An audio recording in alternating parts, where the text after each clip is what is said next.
Isang iced mocha and chocolate croissant for table 3. Tawag ni Samantha habang ginagawa ang espresso shot. Kasabay ng mabilis na pag-juggle ng iba pang orders. Ang totoo, kayang-kaya nitong gumawa ng 5 kape ng sabay-sabay na para bang hindi pinagpapawisan.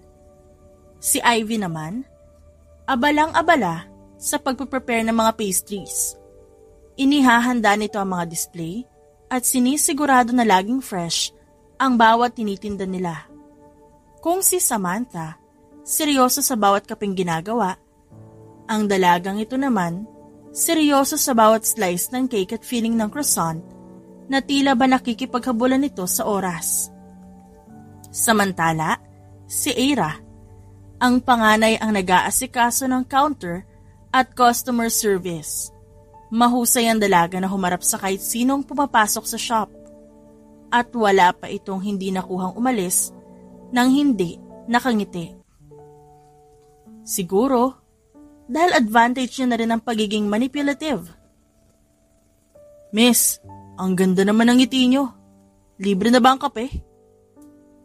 Biro ng isang regular customer na si Mang Berting habang umu-order. Hindi po Mang Berting. Pero, dadagdagan ko ng extra syrup dahil suki ka na namin. Tugon ni Ira. Sabay ngiti habang pinipindot ang order sa POS. Sa kabilang dako, nandun sina Nina at Luna. Ang mga ito, ang nag-aasikaso sa mga table at sinisigurado na hindi magulo ang paligid. Sanay ang mga ito sa mabilisang kilos. At kahit na napapaligiran ng kumakain at nagkakape, natural ang pagiging alerto ng mga ito sa bawat sulok ng shop. Isang honey latte for table 5? Tawag ni Luna kay Nina. Got it, Luna? Sagot ni Nina na para bang kasing tulin ng kidlat sa pag-aasikaso ng mga order. Kahit abalang 5 dalaga sa kanya-kanya nilang ginagawa, ay pinagtuunan pa rin nila ang bawat maliliit na detalye. Kahit nga mga amoy, kung saan, otomatiko nilang naaamoy.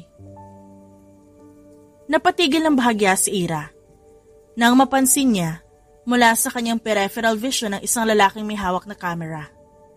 Nangunot ang noon niya at balak pa sanang tignan ng lalaki na nasa kanto lang ng cafe. Pero, nang lingunin niya ito, wala na doon ang lalaki. Ipinilig na lang ni Ira ang ulo at hindi na masyadong inisip pa yon. Nakita niyo ba si Mang Berting kanina? Tanong ni Ivy. Nakatatlong order ng caramel macchiato. Baka magpalpitate na yon. Lunch break nila at nakasanayan na nila magkakapatid na kumain sa iisang table. Dahil yun lang ang oras nilang maayos na magkakasama sa isang araw. Sabay-sabay nilang pinagtawanan yun. Pero napansin naman ni Ira ang pagiging tahimik ni Luna na ngayon nginunguya ang sandwich. Mukhang may malalim itong iniisip. Di niyo ba napansin yung lalaki nakatayo sa labas kanina? Parang may kinukunan ng pictures. Napakunot ang noon ni Ira. Napansin din pala ito ni Luna. Relax, Luna. Sabat ni Nina. You are too alert. Baka tourist lang. Alam mo naman na madalas talagang dinadayo itong cafe. Naroon pa rin ang bahagyang kaba sa dibdib ni Ira. Lalo na't napansin din pala ni Luna ang kakaibang lalaking may hawak na kamera. Palihim na tinapon ng dalaga ang tingin sa kawalan. Pero, bakit iba ang nararamdaman niya? Bakit parang may mali? Nagkibit balikat na lang siya at pinilit ang sarili na wag munang isipin yon. Hindi naman masamang maging alerto. Singit ni Ivy, na ngayon, nagbubukas ng kanang soda. Pero chill ka lang, Luna, baka nga nagpipicture lang. Kung sakali, kaya naman natin yun, no? Dagdag na sabi ni Samantha habang inunguya ang sandwich. Basta wala mag-o-overreact. Natatawang anito, pero halata pa rin ang pagiging seryoso. Huminga naman ng malalim si Luna at tila pilit pinapakalma ang sarili. Oo na. Sagot nito bago tumikim at napangiti. Siguro nga nag-overthink lang ako. Nagpatuloy silang magkakapatid sa pagkain at sinulit ang lunch break na yon. Hapon na at may iilan pa ring mga customers sa cafe. Nakatuon na magkakapatid sa kanika nilang ginagawa. Malapit na rin namang matapos ang kanilang shift at hinihintay na lang ang ibang customer para matapos sa pagkakape. Ang abalang magkakapatid ay halos sabay-sabay na natigilan nang pumasok ang isang lalaki.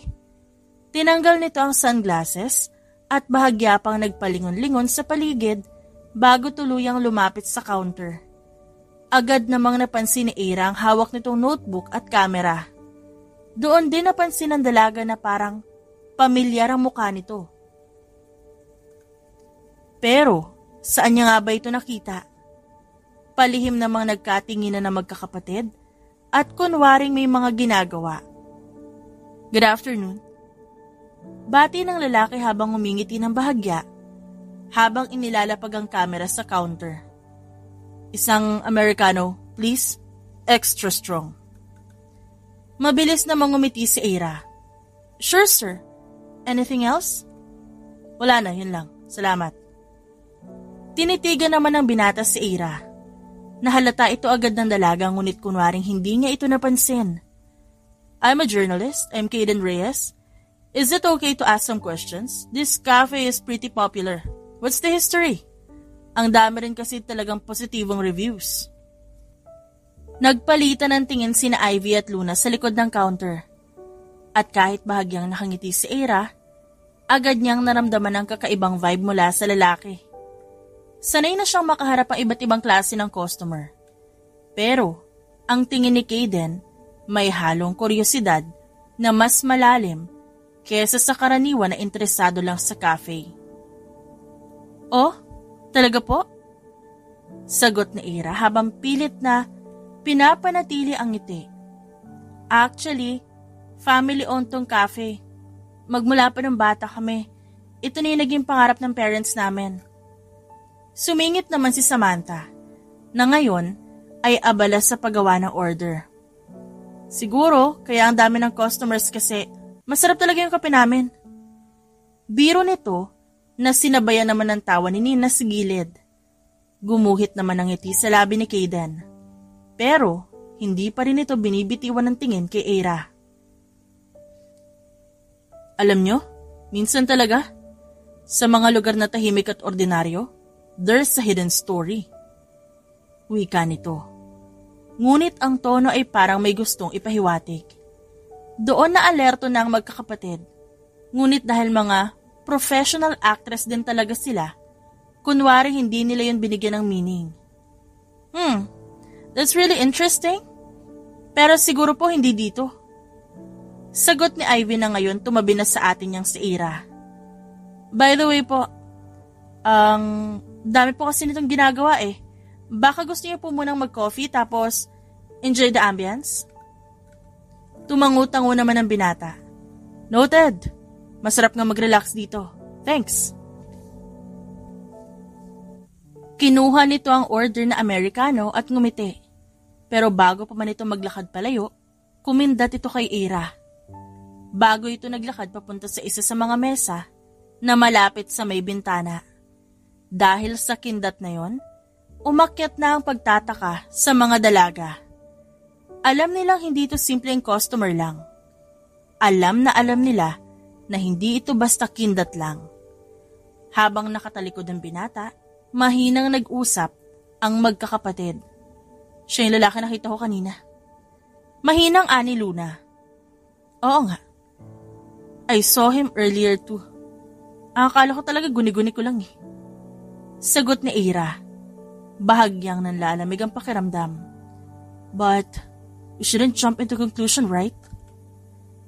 Or, baka may dapat talaga tayong malaman tungkol sa kanya. Sabat ni Samantha. Kasi ang pagkindat niya, yuck, ang creepy kaya. Uy he's a good looking naman. Sinamaan lang ng tingin na magkakapatid si Ivy. Dahil heto na naman ang dalaga, nagpupogi hunting na naman. Maya-maya pa, naramdaman ni Ira ang pag-vibrate ng secret communication gadget nila. Pasimple naman na iniwan ng dalaga ang counter.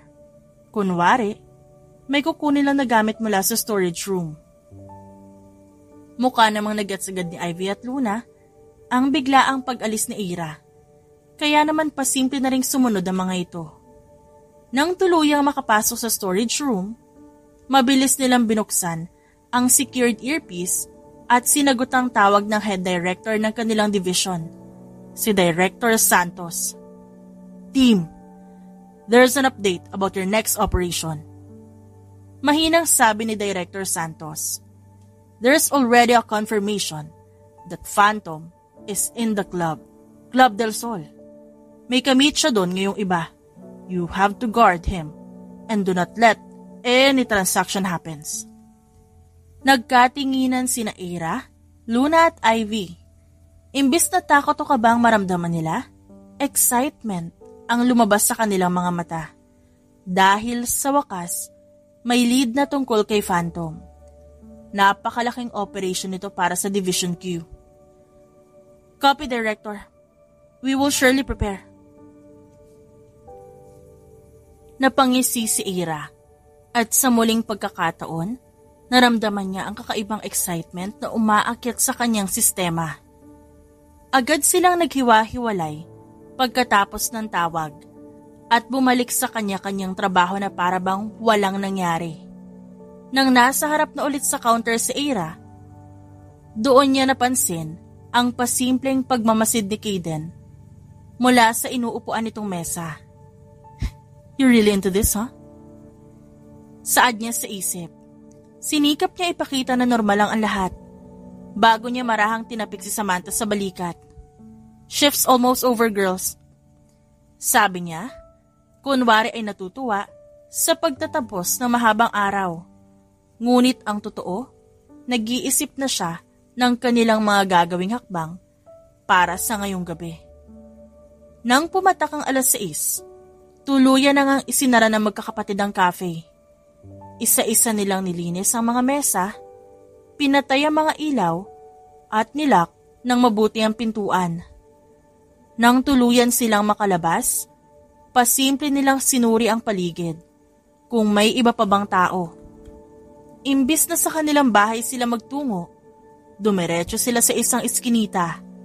Doon, naghihintay na ang isang black SUV. Napangisi silang muli dahil heto na naman at nararamdaman nila ang pamilyar na excitement. Nang tuluyan na silang makapasok sa loob ng sasakyan, sa kanila tinanggal ang mga suot nilang apron at pinalitan ito ngayon ng kanilang mga sexy yet elegant clothes. Tonight's the night, girls. Excited na ani Luna na may bahagyang ngiti habang nilalagyan ang earcoms.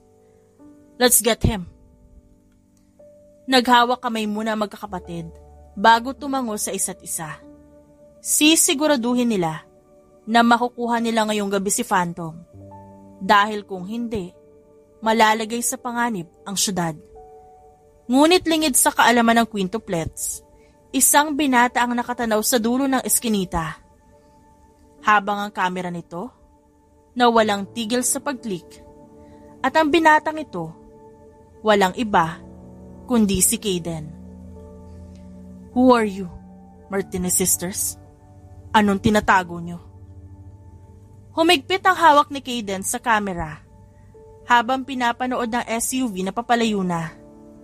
Hindi man niya alam kung ano ang kalalabasan ng sarili niyang misyong ito, pero sisiguraduhin niyang tatanggalin niya ang maskara ng 5 babaeng yon. At sasabihin niya yon sa buong mundo. Alright girls, paunang salita ni Ira nang sa wakas nakarating na sila sa parking space ng Club del Sol. Luna, nasa observation point ka. You are the person that will be assigned for reporting Phantom's doings inside. Samantha, ikaw, nasa entry. Ivy at Nina, stay close para ma-monitor ang exits.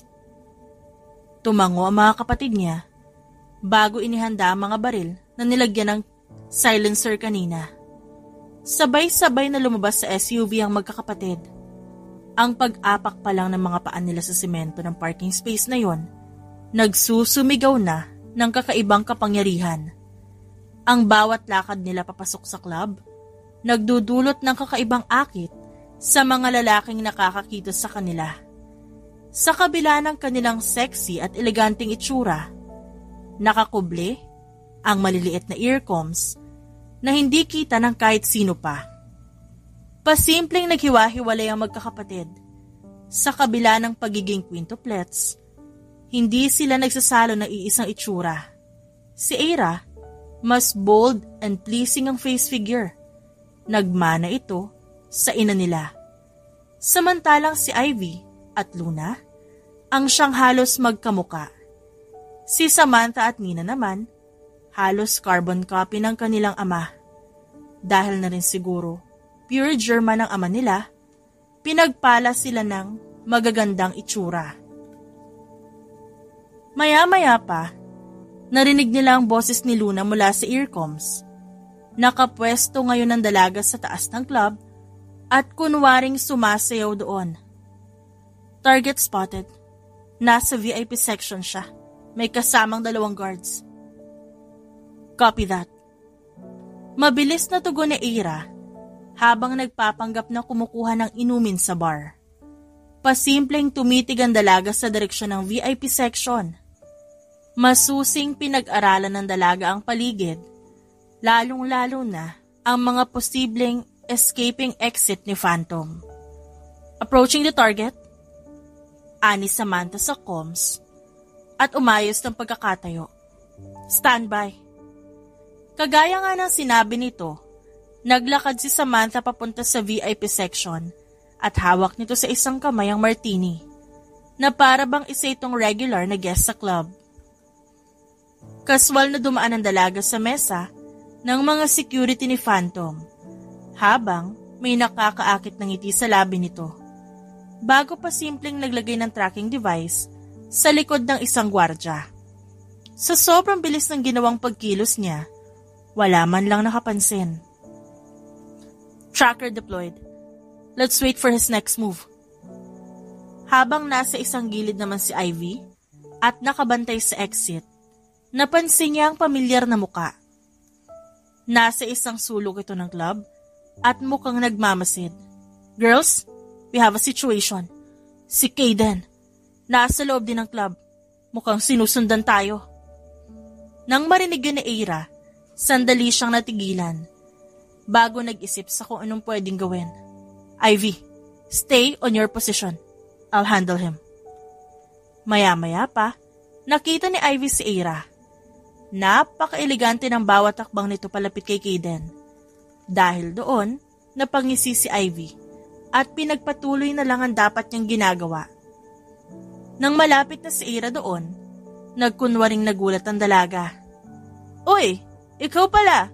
Small world, ha? Halata naman ang pagkagulat sa mukha ng binata, pero agad din ang umiti. Madalas talaga ako sa ganitong club. There's a lot of interesting thing here. Tumatango-tango naman ang dalaga. Kunwari, interesado sa mga sinasabi nito.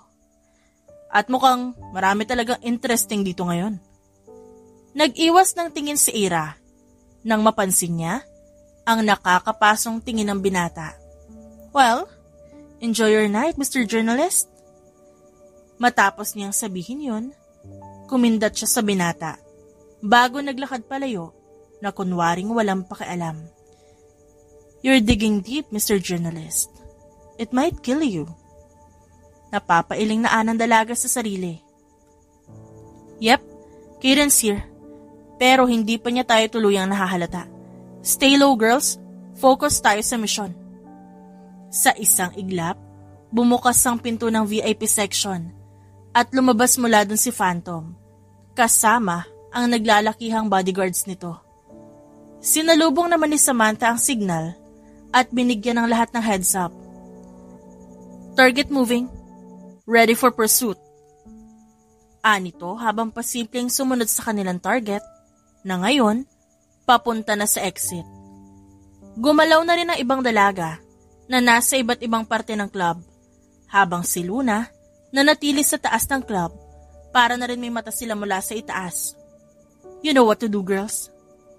Tumango ang isa't isa nang magtagpo silang apat sa labas ng club, habang si Luna nagmamasid pa rin sa bawat galaw ni Phantom. Nang tuluyang bumaba si Luna mula sa spot, pasimple siyang nagtungo sa parking spot, kung saan na rin ang apat niyang kapatid naroon. You good? Tinignan ni Luna si Eira bago nakangiting tumango. Yeah, sisiw lang yun. Nagngisian sila bago muling sumeryoso sa mga ginagawa. Sa dilim ng parking lot, tahimik na sumunod ang magkakapatid kay Phantom at sa mga bodyguards nito. Ang bawat isa'y alerto at handa sa anumang maaaring mangyari. Spread, ladies. Be careful. Hawak ni Ivy ang maliit na device na nakalink sa tracker ni Phantom. Sinusundan ang lokasyon nito mula sa kanilang comms. Papunta siya sa abandoned warehouse. Ani Ivy sa mahinang boses gamit ang secure channel. Mukhang nag-change location sila for meetup. Ready for interception? Copy. Sagot ni Eira habang maingat na tumitingin sa paligid. Ivy, Nina, take the west entrance. Samantha, ikaw ang backup sa north side. Luna, stand by for observation. Habang nagtutungo sa kanya-kanyang posisyon ng mga dalaga, isang pares ng matang nakamasid sa mga ito mula sa hindi kalayuan.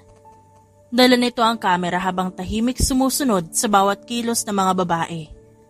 Itinutok nito ang kamera sa posisyon ng magkakapatid habang sinusubukan nitong i-zoom in ang lens ng hawak nitong kamera. I got you. Malamig na anito. 3 tauhan sa paligid niya. Bulong ni Samantha. May mga armas. Mukhang may dalang dokumento o si Phantom. Confirm visual. Sagot ni Luna mula sa kanyang vantage point. Walang extra guard sa likod. Kung gagalaw tayo, now's the time. Huminga ng malalim si Eira at mabilis nagbigay ng huling senyas. Execute on my count. 3, 2, 1, move! Mabilis na pumasok sa loob ng warehouse ang magkakapatid. Naakala mo ba'y profesional ang mga ito sa linis at tahimik ng bawat paggalaw ng mga ito? Ngunit, bago pa man sila matagumpay na makalapit, aksidenteng nabunggo ni Ivy ang isang metal pipe na nasa gilid ng pader. Naging dahilan nito ng biglang pag-ingay. Kaya naman na-alerto ang mga taong nandun. Who are you? Sigaw ni Phantom. Naguluhan din ang mga guards nito at agad nagtaas ng baril. Mabilis naman na nagtago sa mga pader ang magkakapatid habang inihahanda ang baril at sarili nila sa gagawin nilang pag-atake. Ivy, cover me! Sigaw ni Samantha na mabilis sumugod at nagpabagsak ng isang gwardya gamit ang isang malakas na sipa. Sumunod naman agad sina Eira at Nina. Mabilis na sinugod ng mga ito ang natitirang 2 tauhan. Nagpakawala ang 2 ng suntok at sipa.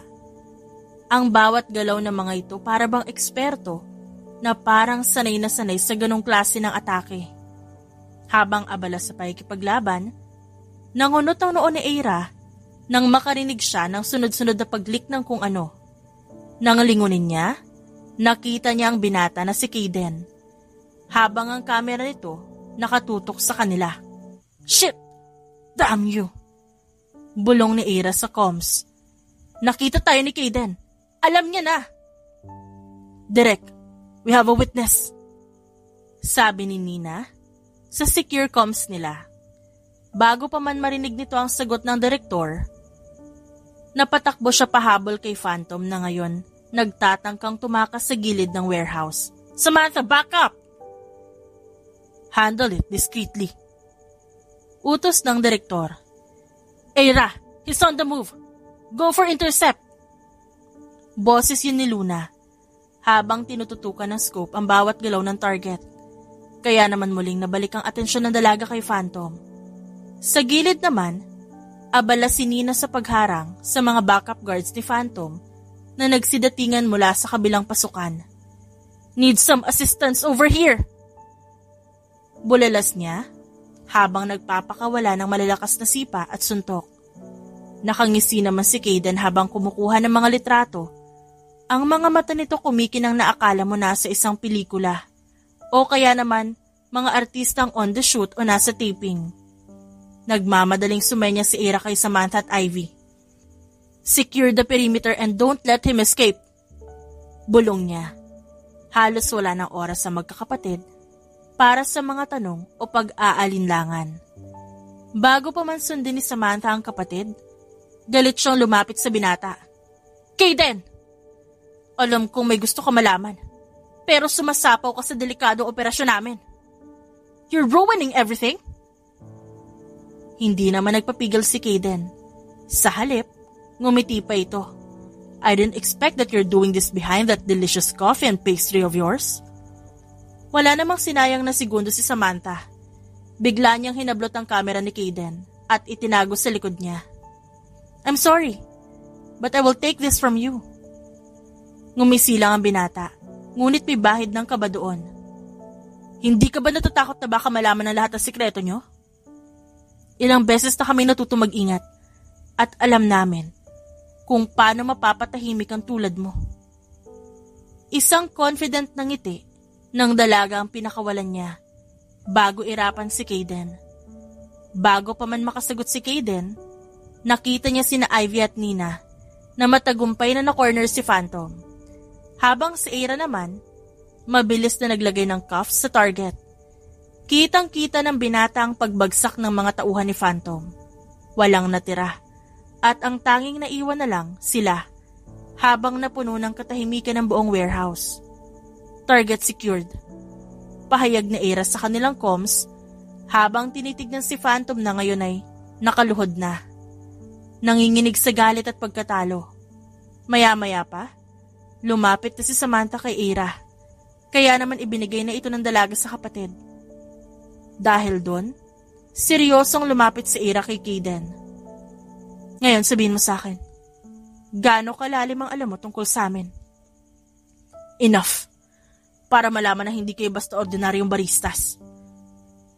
Pero ano man ang nalalaman ko, mukhang magiging masaya itong headline." Napupuno ng kaba ang sistema ng binata, ngunit hindi niya yun pinahalata. Sinakop ng dalaga ang natitirang pagitan nila at tinitigan ng mabigat ang mata ni Kayden. "Kung bibigyan ka namin ng option, Kayden, you'll keep this to yourself. O kaya, you'll be in for more than you bargained for." Sandaling natahimik ang binata, ngunit may kapilyuhan sa kanyang mata. "Okay, play it cool. For now. But I don't think I'll be staying away for too long." Nang dumating na ang ibang tauhan ng District Q para tuluyang arestuhin si Phantom at linisin ang lahat ng ebidensya, tuluyan na silang umalis doon. Mahigpit naman ang pagkakahawak ni Samantha sa braso ni Kayden para tiyakin na hindi ito makakatakas. Habang naglalakad sila, tumigil sila sa isang madilim na alley. Medyo malayo na sa warehouse at sa mga nakapaligid na tao. "Dito na tayo mag-usap." Malamig na ani Ira. Doon lang tuluyang binitiwan ni Samantha ang binata. Tumikim siya at tumingin ng diretso sa mga mata nito. "Dahil alam ko matigas ang ulo mo, wala kaming ibang paraan kundi makipagkasundo." Nagtaas ng kilay si Kayden. Pinipilit ang sariling magmukhang kalmado kahit pa alam niyang hindi ito ordinaryong sitwasyon. "So, ito na ba yung part kung saan sasabihan niyo ako nakalimutan ko ang nakita ko?" "Hindi. Hindi naman kami villain sa pelikula, Kayden." Natatawang saad ni Ivy. "Pero kailangan namin masigurado na ligtas sa operasyon namin. Our mission is not a joke." Sumingit si Luna mula sa comms habang tinitignan sa scope ang mga van na nasa labas pa rin ng warehouse. 3 minutes until extraction. We need to clear out soon." Napatingin si Ira kay Kaden. Bago muling nagsalita. Okay, listen. Alam kong hindi ka basta-basta susuko sa pagiging tsismoso mo sa buhay ng may buhay. If you want to know more about us, makipagtulungan ka sa amin. Nagulat si Kaden sa offer na yon. Halos mahulog ang panga niya. Ibig mong sabihin gusto niyo ako maging insider niyo? Ngumisi si Samantha. Hindi naman ganun kaseryoso, pero malapit na. We'll give you limited access. Pero bawat galaw mo, kami ang bahala. At isang mali lang. Alam ko na, di ko na kailangan ng death threats. Sagot ni Kaden. Ngunit ngayon nakangiti na siya. Mukhang naaaliw ito sa idea. This sounds like one hell of a story. So count me in. Sandaling nagtama ang tingin ni Ira at Kaden bago siya humakbang palayo. Alright girls, mission accomplished. We'll debrief and discuss Kaden's involvement later. Huwag kang magkamaling sumuway. And welcome to Division Q. Nang tumigil ang isang van sa gilid ng alley, basta na lang hinila ni Ira ang binata palapit doon at itinulak ito papasok. Oh damn, is it wrong? Mali bang pinasok ko ang buhay ng Martinez sisters? I also forgot to mention, we are under elite undercover agents from the highly secret government unit, and welcome to our dangerous lives. Hindi nakatulong ang nakakakilabot ng ngisi ni Ira. Pakiramdam ni Kaden, bigla siyang masusuka sa kaba. Abala na naman ang magkakapatid sa panibagong araw sa cafe. Habang abala naman si Ira sa pagbibilang ng pera sa cashier, napansin niya ang paglapit ni Ivy. Oh, mukhang naging regular customer na natin siya. Mapang-asar na bulong ni Ivy kay Ira. Nilingon naman sila ni Samantha na abala sa pag-aayos ng espresso machine. More like regular customer. Sagot ni Ira, habang pinipilit na wag magpahalata. Ngunit halata sa tono niya ang inis. Relax, singit ni Nina, habang nagpapahid ng whipped cream sa isang frap. We're Division Q. We can handle this guy. Tumingin si Ira kay Nina at bahagyang umirap. Easy for you to say. Hindi ikaw ang pinapatay niya sa mga tingin niya. Nginuso naman ng dalaga. Ang nananahimik na si Samantha. Ito dapat ang tinitignan niya eh. Since she's harsher than me. Napailing na lang si Sam bago mahinang natawa. I'm not the one who pushed him inside the van, ate. Mas lalong umirap si Ira dahil sa mapang-asar na pagtawag nito ng ate sa kanya. Maya-maya pa, nagdesisyon si Samantha na lapitan si Kaden. Dala ang isang tasa ng kape. Nang tuluyan na siyang makalapit, inilapag niya ang tasa ng kape sa mesa. Complimentary coffee. Aniya, habang may pilit ng ngiti. Bilang pasasalamat sa iyong interesting dedication sa pagbisita sa amin. Sarkastikong anang dalaga. Ngumisi si Kaden. Kunwaring inosente. Wow, thanks. Mukhang espesyal na trato to ah. Bahagya namang lumapit si Ivy bago ito sumandal sa counter at nakatingin ng mabuti kay Kaden. Sigurado akong alam mo na ang pinasok mo kagabi, Kaden. Are you really ready to keep our secret? Saad nito at bahagya pang nakataas ang kilay. Tumingin si Kaden kay Ivy at saka sa mga nakamasid na kapatid nito. I think I'm starting to understand. But let's be clear. Hindi ako magiging kontento lang sa kape. I want the full story. Napailing si Ira. Hindi makapaniwala sa katigasan ng ulo ni Kaden. You're really stubborn, huh? Sumandal ang binata sa kanyang inuupuan. Tila nag-e-enjoy sa reaksyon ng magkakapatid. Well, isipin nyo na lang na may kasabwat kayo na maaaring makatulong in case of emergency. O kaya naman kapag kailangan nyo ng backup. Backup? Tumawa si Samantha. Sigurado ka ba sa sinasabi mo? Hindi biro ang mundo na ginagalawa namin, Kaden. Ngumiti ang binata, ang mata puno ng paghahamon. Alam ko, but it gets interesting day by day. Kaya game ba kayo? Napapailing na lang si Eira habang pinagmamasdan niya ang mga kapatid niyang halatang naiinis na rin. Fine, pero may kondisyon. Just follow our lead and don't do anything stupid. Ngumisilang si Kaden. Deal! Matapos ang usapan na yon, bumalik sa kanya-kanyang trabaho ang magkakapatid. Hindi naman sila nabigo dahil muling dumadami ang customers. So, saan ba nagtitraining ang mga tulad nyo? Mula sa pinupunasang counter, nalipat ang tingin ni Eira kay Kaden na bigla na lang sumusulpot. Napairap ang dalaga at tumitig ng matalim sa binata.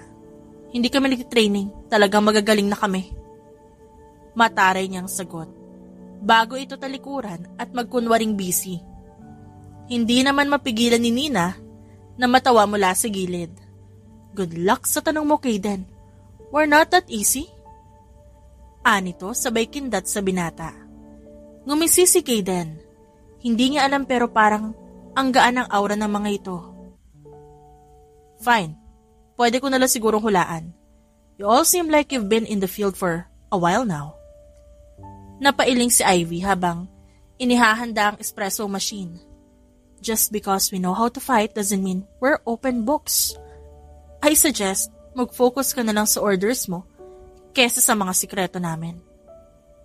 Biglang naputol ang kanilang usapan nang bumukas ang pinto ng cafe at pumasok ang isang bagong customer. Hindi ito kilala na magkakapatid. Isang babae na naka-hoodie. May malalim na tingin at hawak ang cellphone habang nag-order. Tahimik ngunit matalim ang mata nito habang tumitingin sa paligid. Hindi maiwasan ni Samantha ang maging alisto. Girls, may bago tayong bisita. Bulong niya sa comms na nakatago sa ilalim ng kanyang uniforme. Keep an eye on her. Tumango si Eira at Ivy. Patuloy na pinapanood ang babae habang inaasikaso ang iba pang customer. Nakatayo lang naman si Kaden sa isang tabi, nakikinig sa bulungan ng magkakapatid. At tila natututo kung paano mag-operate ang mga ito, kahit sa gitna ng normal na trabaho. Hindi niya mapigilan ang lihim na mapahangas sa mga ito. Good morning, ma'am. Welcome to Cafe Martinez. Malawak ng ngiti ni Eira ang ipinakita niya sa babae. Can I order plain cappuccino? Sure, ma'am. It will take a minute. You can sit over there. Thank you, ma'am. Matapos ito umorder, palihim itong nagtatype sa cellphone nito habang tinitignan ang paligid. Dahil doon, mas tinalasan pa na magkakapatid ang pakiramdam nila. Heads up, girls. May na-detect akong unusual activity sa network ng cafe. Someone's trying to access our secure line. Anilo na mula sa comms. Napahinto si Eira at mabilis sinenyas na si Samantha na magmatsyag. Kaden, we might need you to blend more than usual today. Look natural. Bulong niya, kahit alam niyang hindi siya sigurado kung pwede itong pagkatiwalaan. Nakuha naman yun agad ng binata. Tumango ito at sumunod sa kanilang utos bago nagkunwaring abalang nagbabasa ng menu. Maya-maya pa, narinig nila ang pagtunog ng cellphone ng babae. Tumayo ito at balak na sanang lumabas ng cafe. Ngunit, bago pa man ito tuluyang makaalis, hinabol na ito na Eira. Excuse me, miss. Mukhang may naiwan kang resibo dito. Sabi niya, habang may matamis ng ngiti. Napatingin ang babae kay Eira tila gulat. Ngunit, may kinikim-kim ng ngiti sa kanyang mga labi. Oh, thank you. Sagot niya sabay kuha ng resibo. Tumango lang ang babae bago nito kinuha yon. Dahil sa secret word na yon, naintindihan naman agad ito ng magkakapatid. Lihim namang lumabas si Luna sa secret passage at palihim na sinundan ng babae. Stay close, girls. Mukhang gumagalaw na ang mga tauhan ni Phantom. Bulong ni Eira habang pinagmamasdan ng babaeng naglalakad palayo. Habang sinusundan ni Luna ang babae mula sa malayo, mabilis namang nag-set up si Samantha ng isang maliit na drone mula sa ilalim ng counter.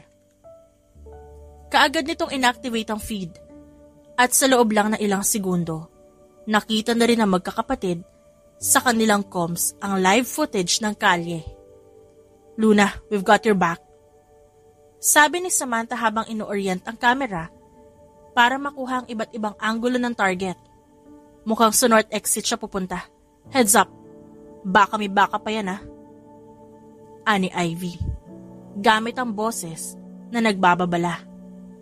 Habang abala naman ang magkakapatid, heto na naman si Kayden at curious kung anong pinag-uusapan ng quintuplet sa comms ng mga ito. Dahil kahit naman binigyan siya ng mga ito ng comms, hindi niya nagigets sa mga ito. "Kayden, kaya mo bang hindi muna makialam, ha?" Tanong ni Ira nang may matalim na tingin. "Hindi namin to ginagawa para sa libangan." Napatawa naman ng bahagya ang binata. "Relax, Ira. Just enjoying the show. But in case things get heated, let me know if you need a distraction." Inirapan to ni Ira. Whatever." Tahimik at maingat pa rin sinusundan ni Luna ang babae na papunta na ngayon sa isang maliit na eskinita. Nang makita niyang hindi ito huminto o lumingon, sinenyasan niya ang kanyang mga kapatid. She just walked continuously. "It looks like she's been guided, Samantha. Can you check kung may kalapit na meeting place dito o kahit anong posibleng tagpuan?" Mabilis namang kinuha ni Samantha ang tablet na may mapa ng kanilang lugar at mabilis na naghahanap ng nearby establishments na pwedeng patunguhan ng babaeng yon. Merong isang luma at abandoned na warehouse ilang block mula dyan. Could be that's where she's headed. Tumango si Luna at nagpatuloy sa paglalakad.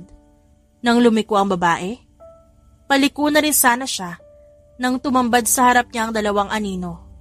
Mga kalalakihang naka-hoodie na tila backup ng babae.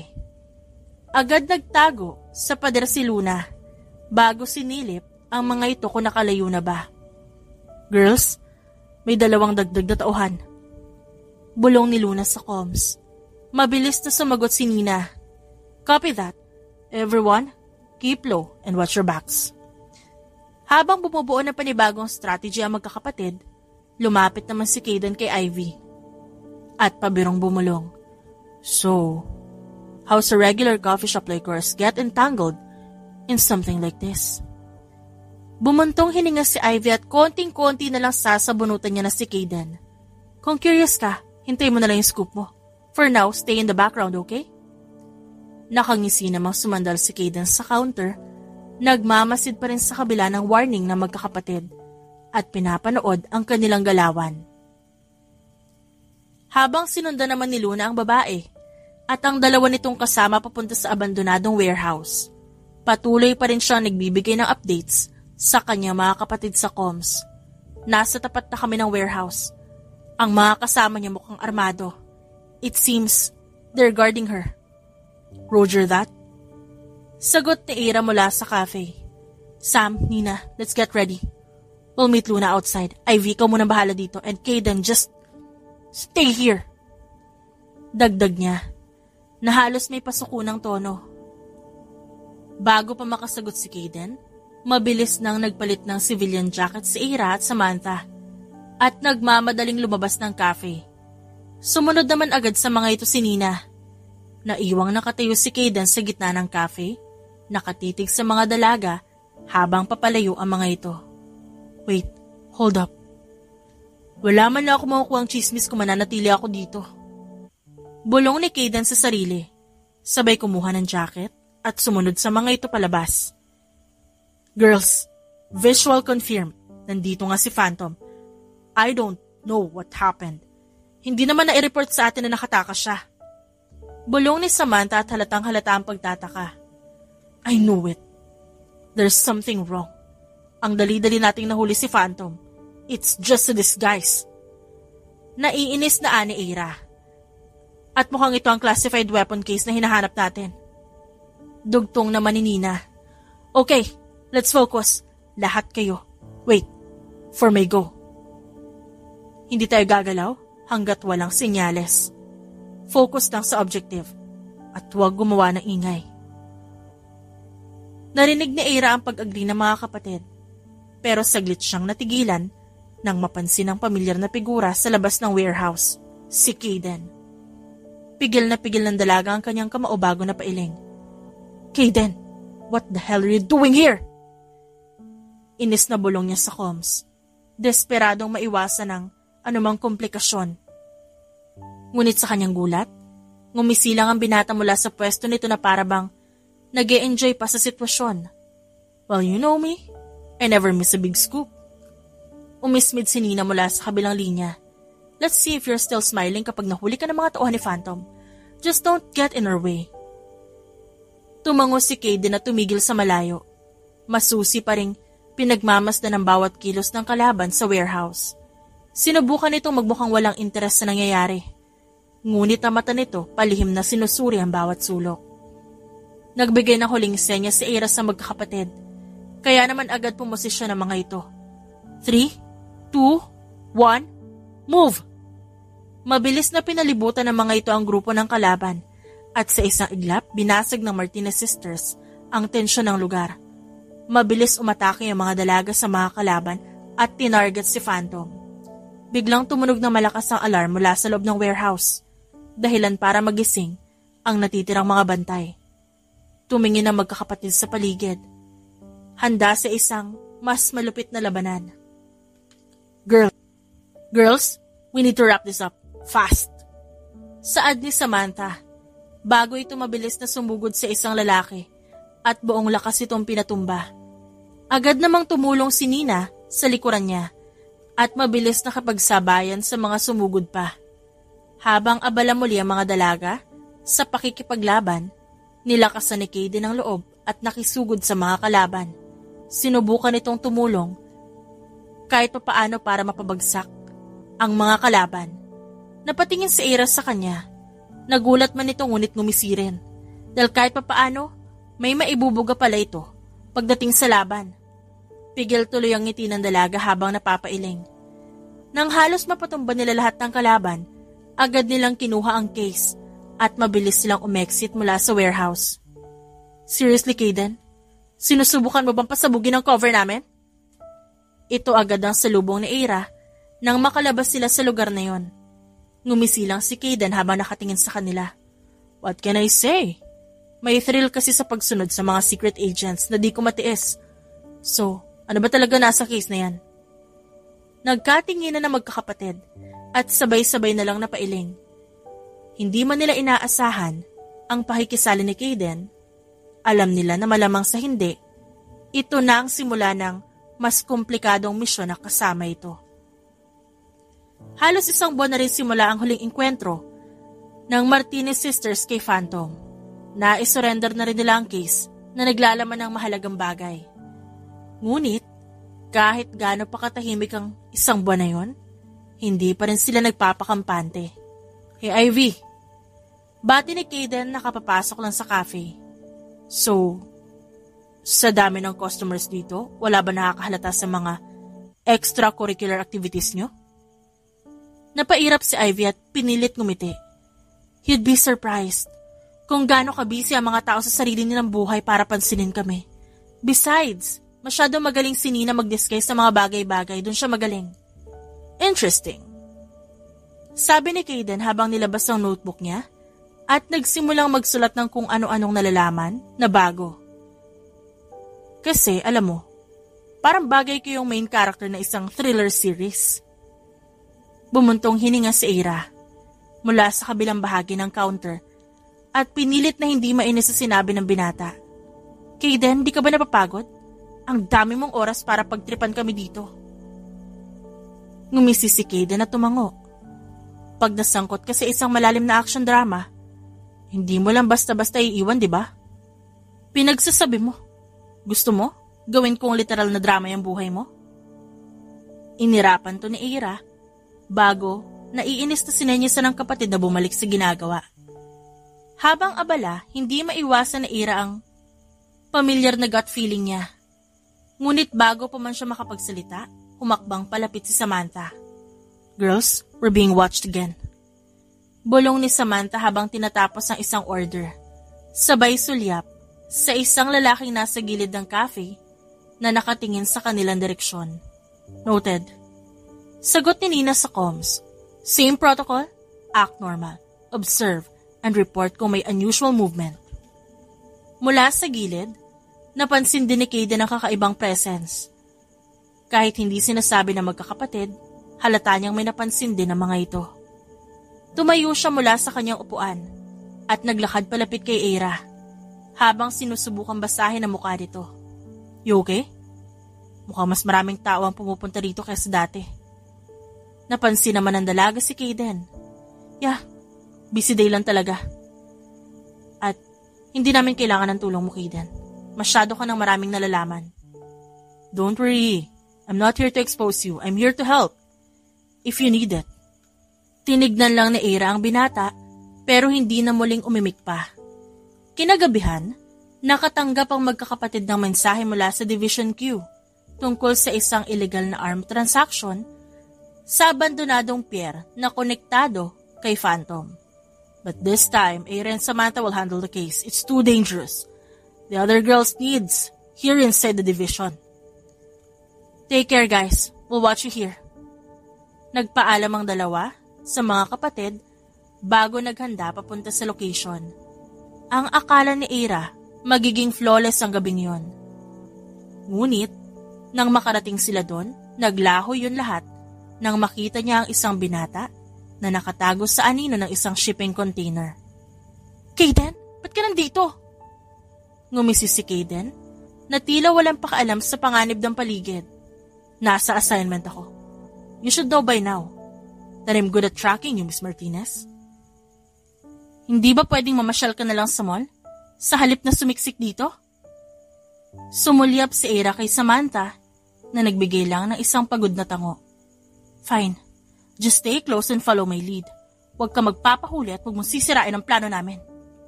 Ngumiti si Kaden at agad na sumunod sa dalawang dalaga. Pagdating sa loob ng warehouse, natagpuan nila ang grupo ng armadong kalalakihan na nag-uusap sa isang maliit na stage. Si Phantom mismo ay naroon, nakatayo sa gitna at may hawak na isang maliit na kahon. What the actual fuck? Ba't nandito na naman yung lalaking yan? Dinaigya pa tayong kwintuklats eh. Naiinis na ani Samantha. Maging si Eira nagtataka na. Ilang beses na to. Parang pinaglalaroan lang sila ni Phantom. Maari kayang ito na ang totoong Phantom? O isa na naman peking tao ito? Ang ingat nila. Bulong ni Samantha sa comms na nakaposisyon na ngayon sa likod ng isang stack ng crates. Kung gagalaw tayo, kailangan mabilis at walang palya. Sige, ako na sa kanan. Sagot ni Eira sabay senya sa binata na nasa tabi niya. Kaden, sundan mo ko. Pero huwag kang maingay. Kapag nakita ka nila, walang pag-asang makakalabas ka ng buo dito. Habang gumagapang sila palapit, napansin ni Eira ang biglang pagdulas ni Kaden sa isang madulas na bahagi ng sahig. Bago pa ito tuluyang mabagsak at makalika ng ingay, mabilis itong hinila ni Eira. Dahil doon, napasandal sila sa isang metal beam na halos magkatapat na ang kanilang muka. Careful! Bulong ng dalaga. Bahagyang pinapagalitan si Kaden, ngunit may kakaibang init sa boses nito. I told you, walang ingay diba? Huwag kang lalampa-lampa, okay? Napangisi si Kaden at wala man ng preno ang bibig nito. Alam mo, may iba pa palang perks ng pagsunod sa inyo. I didn't imagine this moment with you, Eira. Napalunok si Eira dahil nararamdaman niya ang biglaang tibok ng puso niya. Ngunit hindi niya ito pinahalata. What the? Are you flirting with me, Kaden? Stop it. Baka ikaw ang unahin kong barilin dito kaysa kay Phantom. Napangisi si Kaden habang sumusunod pa rin ang tahimik. Alam niyang seryoso si Eira pero hindi niya maiwasang madala sa kakaibang excitement na nararamdaman. Maya-maya pa, bigla silang nakarinig ng ingay mula sa grupo ni na Phantom. Doon lang nila napagtanto na may mga tao doon na may mga piring sa mata at mukhang dinukot na mga ito. Now! Saad ni Samantha sa comms. dahilan para magsimula silang gumalaw. Mabilis na sumugod si Eira, sinipa ang pinakamalapit na kalaban at sinuntok ang isa pa, habang si Kaden ay nagsisilbing distraction. Sumisigaw at gumagawa ng ingay mula sa likod para makuha ang atensyon ng iba. Nang bumagsak ang huling kalaban, tumakbo si Kaden palapit kay Eira. Hingal na hingal ito, ngunit may ngiti sa labi. See, I can be helpful sometimes. Nagtaas ng kilay si Eira, ngunit may halong ngiti sa kanyang labi. Fine, you were helpful today. Tatalikod na sana ang dalaga para makaalis. Pero bago pa man mangyari yun, hinawakan ni Kaden ang kanyang braso, dahilan para mapahinto siya. Salamat. Saad ni Kaden at seryosong nakatingin kay Eira. You trusted me. Kahit pa, alam ko nag-aalangan ka. You should trust us too. Now let's go, before they send backup. Makalipas na ang ilang araw, balik na naman ang Martinez sisters sa cafe. Abala ang mga ito habang inaasikaso ang mga customer. Uy, barista ka na rin pala ngayon, Kaden? Biro ni Nina habang nagtitimpla ng latte. Napangiti si Kaden at kinuha ang tray ng orders. Well, ginagawa ko lang ang best ko na hindi maging pabigat. Besides, may mga secret agent skills na rin ako natutunan, di ba? Napailing na lang si Eira, pero hindi mapigilang mapangiti sa pagiging childish ng binata. Wala sa iyo ang pagiging logi, Kaden. Baka bukas, ikaw na ang bida sa buong operasyon. Ngumiti ang binata at bahagyang lumapit sa kanya. Only if you're there with me, Miss Martinez. Habang abala sila sa ginagawa, narinig nila ang pagbukas ng pinto ng cafe. Ngunit imbes na customer, mga nakasuot na lalaki ang pumasok doon. Naging alerto si Eira dahil doon. Lumabas bigla ang pagiging panganay niya na protective sa mga kapatid. Lumapit ang isa sa mga kalalakihan kay Eira. Palapit sana si Samantha nang senyas niya itong tumigil. Are you Eira Martinez? Bago pa siya makasagot, humakbang si Kaden sa unahan na para bang inihaharang nito ang katawan para kung sakaling may gawin na masama ang lalaki, ito ang unang tatamaan. Ano kailangan niyo sa kanya? Relax. Sabi ng lalaki.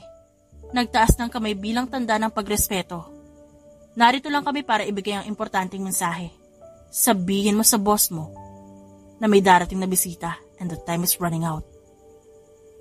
Wala akong boss, mister. Mukhang nagkakamali kayo ng taong sinasabihan. Lumapit ang isang lalaki na nakasuit din. Iniangat nito ang isang papel at ipinwesto yun sa tabi ng kanyang muka. Di kami nagkakamali. You are that person. Hindi man lang hinayaan ng mga ito na muli pa siya makasagot. Tumalikod ang mga ito at parang walang nangyari na lumabas sa cafe. Palihim na nagkatinginan ng magkakapatid habang seryosong nakikinig naman si Kaden. Sinenyasan ng dalaga sina Ivy at Nina, kaya naman tumango ang mga ito. Eira, hindi ka ba natatakot sa ganitong sitwasyon? Hindi ka man lang nagdalawang isip kanina. Ngumiti si Eira at sa unang pagkakataon mas naging personal ang sagot niya. Takot ako. Pero natutunan kong gamitin ang takot na yon. Kung hindi ko na kayang protektahan ang mga mahalaga sa akin. Dahil sa sagot ng dalaga, napako ang mga mata ni Kaden sa kanyang mga mata. Ngunit, kahit ano man ang gawing pagtitig doon ng kahit kasino, hinding-hindi mababasa ng mga ito kung ano ang nasa isip niya. Girls, nakaalis na ang grupo. Mukhang hinahaman tayo ni Phantom sa isang malaking laban. Narinig niyang ani Samantha sa comms. This is the right time, girls. They are right. Time is running out. We must finish Phantom. And let's make sure this time he won't revive from hell. Ani Eira.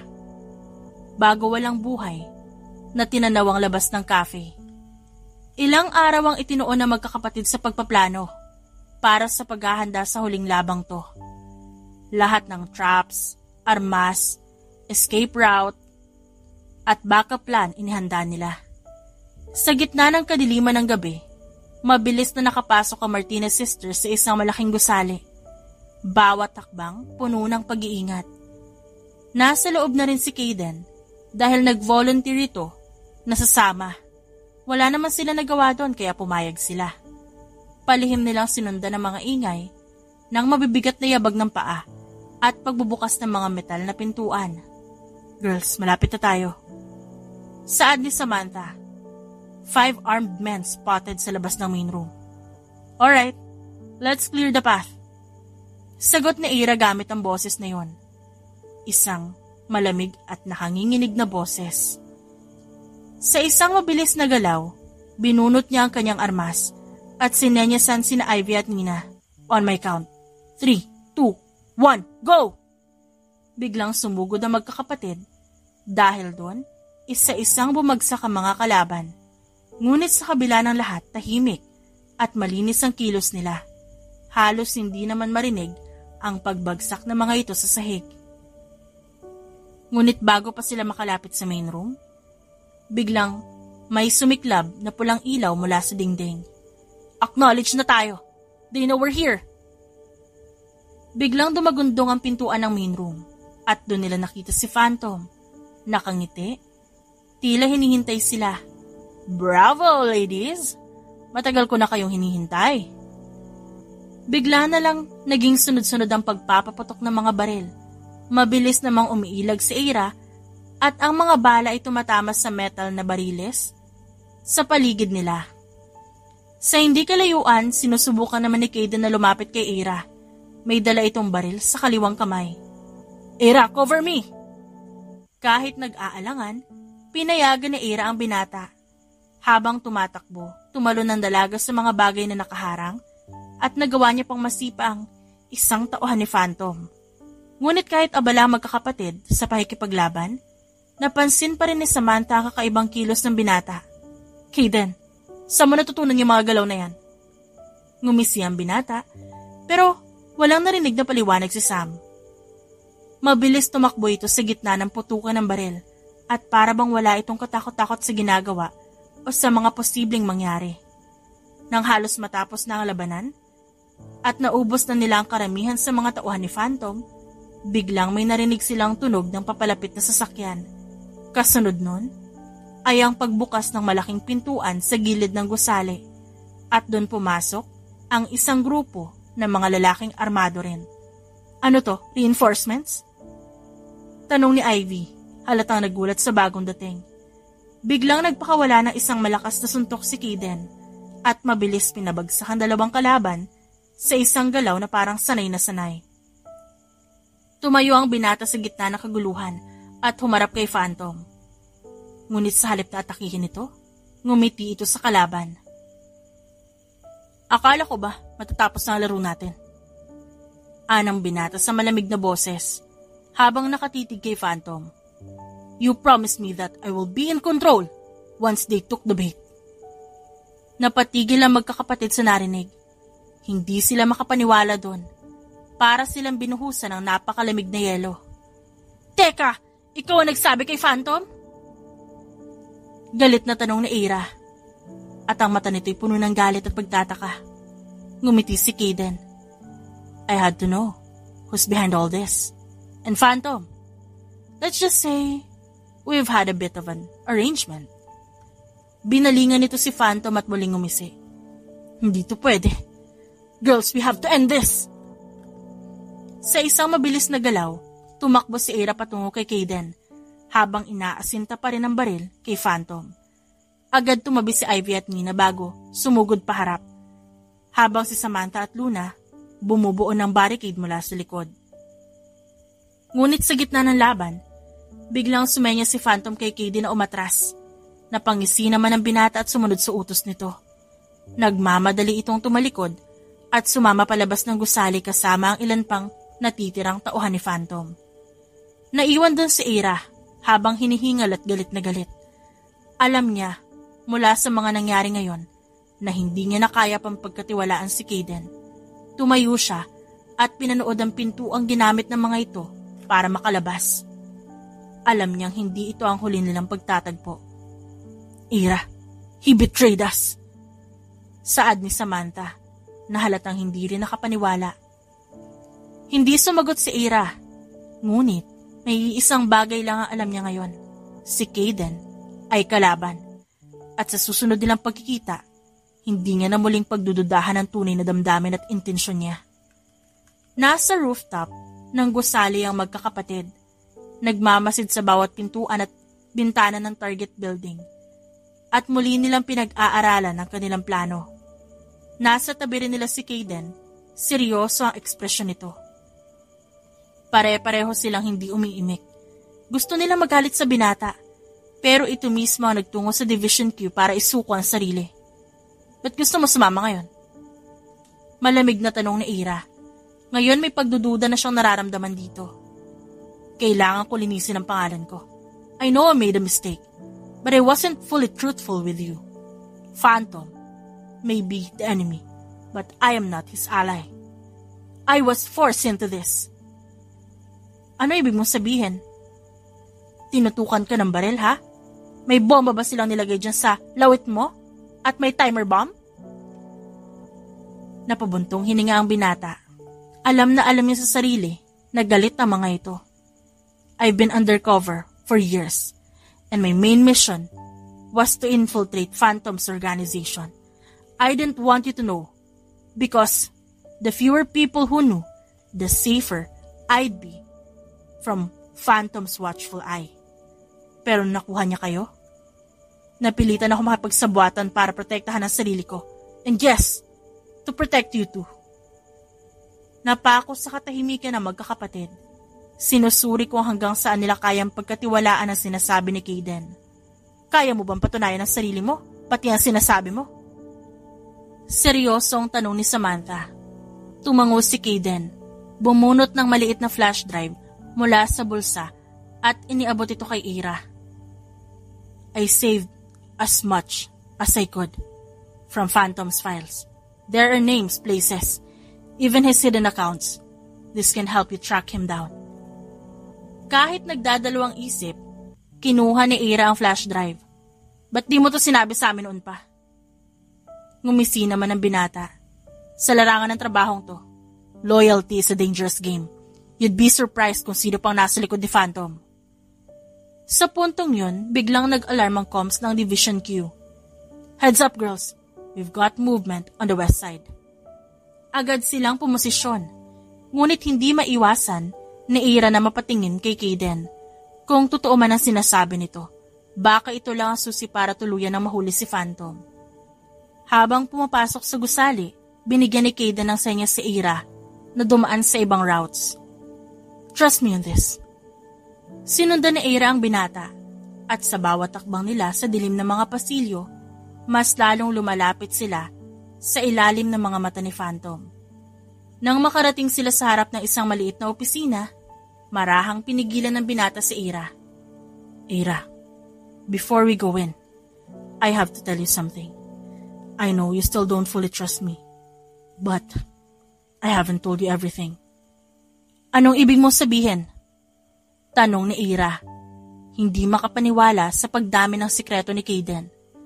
Mahinang bumuntong hininga ang binata bago tumitig kay Ira. My real name isn't Kayden Reyes. My name is Marco Royce. I was recruited years ago by a secret government agency under Division Q mismo, and I was assigned to monitor Phantom's movements. Ang totoo, ako dapat sana'y naging handler niyo, pero masyadong komplikado ang sitwasyon nun. Nagulat ang dalaga, ngunit pilit na pinanatili ang malamig na ekspresyon sa muka.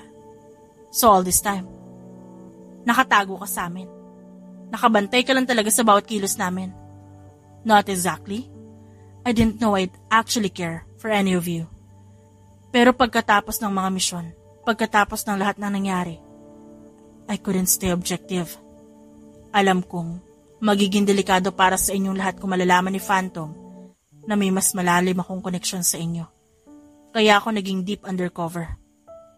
But now, I want out, Ira. And I want to end Phantom's wrath and wrongdoings with you and your sisters. Nagkatinginan ng dalawa at sa unang pagkakataon, naramdaman ni Ira ang bigat ng responsibilidad ni Kayden. Wala na ang dating pagkasuklam na nararamdaman niya noon. Napalitan ito ng pagkalito at pangunawa. Okay, I'll help you end this, Kayden. Pero sana wala nang ibang lihim pagkatapos nito. Ngumiti si Kayden ng bahagya. I promise. Ready? Tanong ni Ira sa comms. Tinutukan ng pinto ng opisina. Nagsalita si Samantha, Ivy, Luna at Nina. Nagsabing lahat ay handa na. Mula naman sa gilid, tahimik na tumango si Kayden.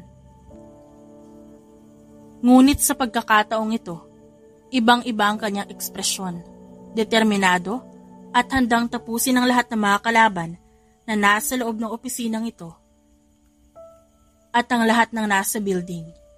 Kasama ang mga Martinez sisters, alam niyang ang laban na to ay magiging sukatan ng kanyang tunay na pagkatao. Narinig na ni Ira ang putukan ng baril mula sa comms. Kaya naman alam niyang ito na ang umpisa at katapusan. Nang tuluyang makapasok, sumalubong ang isang lalaki sa kanila. Akala niyo, kaya niyo akong tapusin? Sambit ni Phantom. Maraming nagtangkang gawin yan. Kayo lang ang halos nakalapit. Lumapit si Ira, hawak ang baril. Tama ka. Kami lang ang nakaabot sa ganito. At kami rin ang tatapos sa'yo. Sa isang mabilis na galaw, nagtangkang umatake si Phantom. Ngunit mabilis pumasok si Kayden at sinaluyon. Mabilis na naging pagkilos ng tatlong tao sa masikip na opisinang yon. Ngunit ang nasa isip ni Ira ay ang tapusin na ng tuluyan si Phantom. Umikot ang dalaga nang masipa niya si Phantom sa hita. Ngunit imbis na dumaing, mabilis na kinasan ng dalaga ang hawak niyang baril at agad itinutok sa ulo ng lalaking yon, na ngayon ay hawak ang mga braso ni Kayden. I'll make sure you will burn in hell, Phantom. Hindi na hinayaan pa ni Ira ang lumingon ng lalaki at mabilis niyang kinalabit ang gatilyo. Ang malakas na alingawngaw ng baril ay biglang nagpakalma sa buong sistema ng dalaga, lalo na habang pinapanood niya ang katawan nito na unti-unting bumabagsak sa semento. Ira, nasaktan ka ba? Mabilis na tumayo si Kayden at hinawakan ang balikat ng dalaga.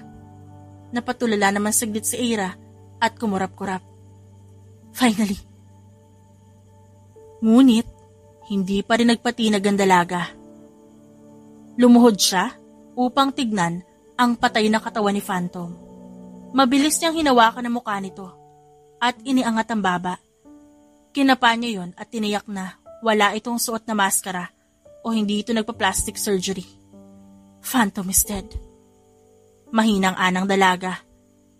Narinig niya ang pagkawala ng mabibigat na hininga ng kapatid at kasunod ay malakas na pagtawa ng mga ito. Nagkatinginan sina Ira at Kayden at tahimik, ngunit alam nila pareho na nagkakaintindihan sila. Marahang inabot ni Kayden ang kamay niya at sa unang pagkakataon, wala nang lihim sa pagitan nila. Tapos na. Sa wakas. Natapos ang lahat ng kaguluhang ito. Nandito pa rin tayo. Ngumiti ang dalaga at mahina siyang tumango. Oo, nandito pa rin tayo. Habang papalabas na sila ng gusali, bigla naman nilang narinig ang sigawan ng mga kapatid ni Ira sa comms. Uy, ano yan? Nag-holding hands? Biro ni Samantha na sinundan ng hagik-gikan ni na Ivy at Nina.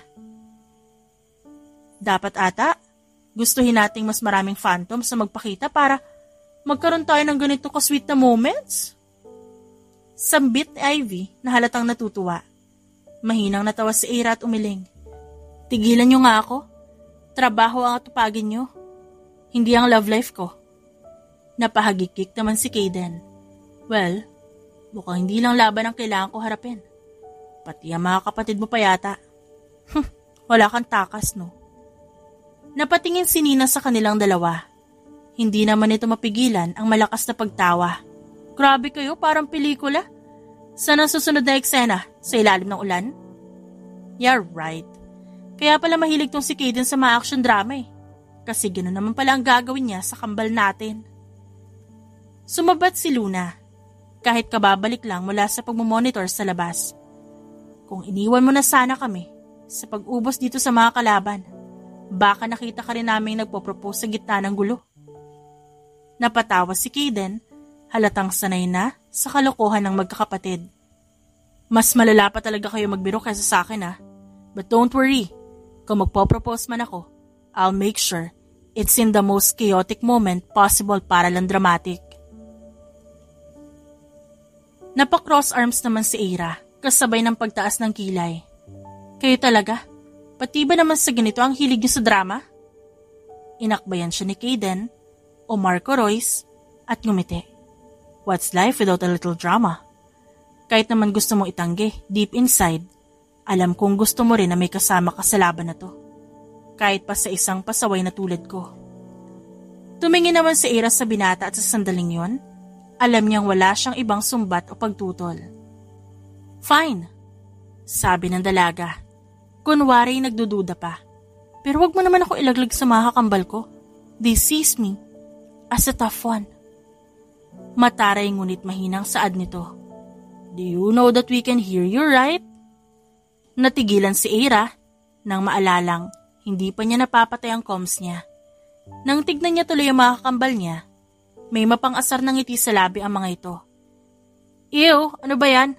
Ang dami namang dead, ugly duckling dito. Pagbabago ni Eira sa usapan, ngunit hindi pa rin siya pinalampas ng mga ito.